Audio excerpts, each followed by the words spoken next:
আপনার ভালো দেখতে পারেন এরকম বহু লোক আছে না?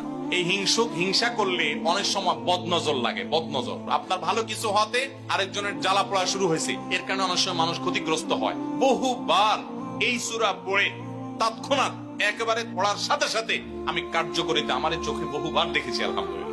নবী সাল্লাল্লাহু আলাইহি ওয়াসাল্লাম এক সাহাবীকে বলেছেন, তুমি কি জানো আজকে রাতে যে 2টা সূরা আমার প্রতি নাজিল হয়েছে, যে আয়াতগুলো নাজিল হয়েছে, এইরকম আয়াত কোরআনে আরেকটা নাজিল হয় নাই। আমার বাসা বাচ্চার কোনো অসুবিধা হলে মাঝে মধ্যে আমার মিসেস বলতেন যে একটু দোয়া পড়ে খুদাও তো। আমি আমার মিসেসকে সাথে সাথে বলি, কেন, তুমি দিলে কি সমস্যা? অনেক সময় বাচ্চাকে নিয়ে আসেন, হুজুর একটু তাকে দোয়া পড়ে ফু দিয়ে দেন, একটু পানি পড়ে দেন। আমরা কি দোয়া পড়ি আজকে সেটা আমি আপনাদের সামনে ফ্ল্যাশ করে দিলাম, জানিয়ে দিলাম।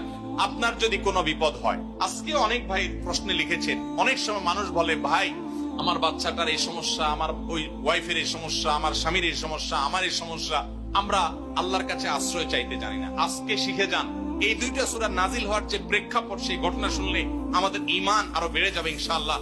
নবী সাল্লাল্লাহু আলাইহি ওয়াসাল্লাম একবার অসুস্থ হয়ে পড়েছেন এবং অসুস্থতাটা এত মারাত্মক ছিল যে আম্মা জান আয়েশা রাদিয়াল্লাহু তাআলা বলেছেন, অনেক কাজ তিনি করেন নাই অথচ তিনি বলতেন তিনি করেছেন, মানে তার মনে হতো তিনি করেছেন।